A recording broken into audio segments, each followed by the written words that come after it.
എപ്പോഴാ ഒന്ന് നേരം വെളുക്കാന്ന് ചോദിച്ചിട്ടാണ് ഇന്നലെ രാത്രി ഇവിടെ ഒരാൾ ഉറങ്ങാൻ കിടന്നത്. കാരണം വേറൊന്നല്ല, ഒരാള് ആദ്യമായിട്ട് സ്കൂളിൽ നിന്ന് ടൂർ പോവുകയാണ്. ചിക്കു ഇപ്പോൾ സെക്കൻഡ് സ്റ്റാൻഡേർഡിലാട്ടോ. അപ്പൊ ഇതുവരെ നമ്മൾ അങ്ങനെ ടൂർ ഒന്നും പറഞ്ഞയച്ചിട്ടില്ല. അതിപ്പോ ചിക്കുവിനെ ആണെന്നുണ്ടെങ്കിലും കിച്ചുവിനെ ആണെന്നുണ്ടെങ്കിലും ഇതുവരെ നമ്മൾ സ്കൂളിൽ നിന്ന് ടൂർ പറഞ്ഞയച്ചിട്ടില്ല. ഈ ഒരാഴ്ചയായിട്ട് ചിക്കു ഇങ്ങനെ ഓരോ ദിവസം എണ്ണി എണ്ണി ഇരിക്കുകയായിരുന്നു. ഇവർക്ക് കളർ ഡ്രസ്സ് അല്ലാട്ടോ, യൂണിഫോം തന്നെയാണ് ഇട്ടുകൊണ്ട് പോകേണ്ടത്. പിന്നെ എക്സ്ട്രാ ഒരു ജോഡി യൂണിഫോം ബാഗിൽ വെക്കാനും പറഞ്ഞിട്ടുണ്ടായിരുന്നു. എന്നാൽ ആ ഒരു ഡ്രസ്സിന്റെ ആവശ്യമൊന്നും വന്നില്ല കേട്ടോ. വൺ ഡേ ടൂർ ആണ്. രാവിലെ പോയി രാത്രി ആകുമ്പോഴത്തേക്കും തിരിച്ചെത്തും. പിന്നെ അവർക്ക് കഴിക്കാൻ കുറച്ച് സ്നാക്സും വെള്ളമൊക്കെ തന്നെ നമ്മൾ ബാഗിലാക്കി വെച്ചിട്ട് പിന്നെ ചിക്കുവിനൊന്ന് റെഡി ആക്കുക. കാര്യമായിട്ട് ഒന്നും ഇല്ല കേട്ടോ. കുറച്ച് മോയ്സ്ചറൈസറും ഒരു ലിപ് ബാമും മാത്രമാണ് ഇട്ട് കൊടുത്തിട്ടുള്ളത്. രാവിലെ 8:15 ആകുമ്പോഴത്തേക്ക് സ്കൂൾ എത്താൻ പറഞ്ഞിട്ടുണ്ട്. ആദ്യമായിട്ട് പോണോണ്ട് തന്നെ ചിക്കു ഭയങ്കര എക്സൈറ്റ്മെന്റിലാട്ടോ. എന്നിട്ട് വെറുതെ ഇങ്ങനെ കിച്ചുവിനെ നോക്കിയിട്ട് ഞാൻ സിൽവർ സ്റ്റോൺ പോവാണല്ലോ, കിച്ചോട്ടൻ അതൊന്നും കണ്ടിട്ടില്ലല്ലോ എന്ന് പറഞ്ഞാൽ അവനെ ഇങ്ങനെ ഹരം പിടിപ്പിക്കുന്നുണ്ടായിരുന്നു. അവൻ പറയും, ഓ വലിയ കാര്യമായി, ഞാനും പോകുന്നുണ്ട്, ഞാനും സ്കൂളിൽ നിന്ന് ടൂർ പോകും, അപ്പൊ നീ എന്ത് ചെയ്യുന്നൊക്കെ പറഞ്ഞാൽ അവർ രണ്ടുപേരും ഭയങ്കര തർക്കൊക്കെ ആയിരുന്നു. അങ്ങനെ തർക്കിച്ച് നമ്മൾ ഇതേ സ്കൂളിൽ എത്തിയിട്ടുണ്ട്. നമ്മൾ കുറച്ച് നേരത്തെ തന്നെ വന്നിട്ടുണ്ടായിരുന്നു. എല്ലാവരും വരുന്നതേ ഉള്ളൂ. അപ്പോഴാണ് നമ്മൾ ഈ രണ്ട് കുട്ടീസിനെ കണ്ടത്. നമ്മുടെ വീഡിയോസ് ഒക്കെ കാണാറുണ്ടെന്ന് പറഞ്ഞു കേട്ടോ. രണ്ടുപേരും നല്ല ക്യൂട്ട് ആയിട്ടുണ്ടല്ലേ. അവർ പേര് എനിക്ക് പറഞ്ഞു തന്നിരുന്നു, ഞാനത് മറന്നുപോയി. അങ്ങനെ ചിക്കു ടാറ്റയൊക്കെ തന്നിട്ട് നേരെ ബസ്സിൽ കയറാനായിട്ട് പോവാണ്. ഞാൻ വിചാരിച്ചത് ഒരു ബസ് പിള്ളേരാണ് പോകുന്നുണ്ടാവുക എന്നാണ്. അവിടെ ചെന്നപ്പോഴല്ലേ കണ്ടത് 4 ബസ് ഉണ്ടായിരുന്നു. പോണത് ചിക്കു ആണെന്നുണ്ടെങ്കിലും കിച്ചും ഭയങ്കര ഹാപ്പി ആയിരുന്നു കേട്ടോ.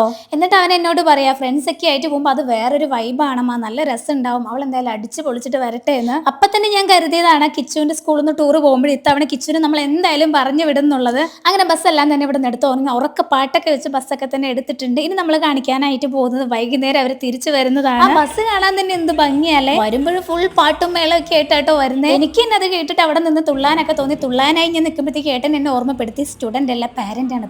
അങ്ങനെ അപ്പുറത്തൊക്കെ നിൽക്കുന്ന പാരന്റ്സിനെ കണ്ടപ്പോഴാണ് ഞാൻ ആ നഗ്ന സത്യം മനസ്സിലാക്കിയത്, ഞാനൊരു പാരന്റ് ആണല്ലോ. നിൽക്കുന്ന വേറൊരു പാരന്റ് ആയ ആകാശ്മ എന്റെ ഫ്രണ്ട് ആണ്. അങ്ങനെ നമ്മൾ അവിടെ നിന്ന് പോകുന്നു. അത്രേ ഉള്ളൂ പൊട്ടി. ബൈ.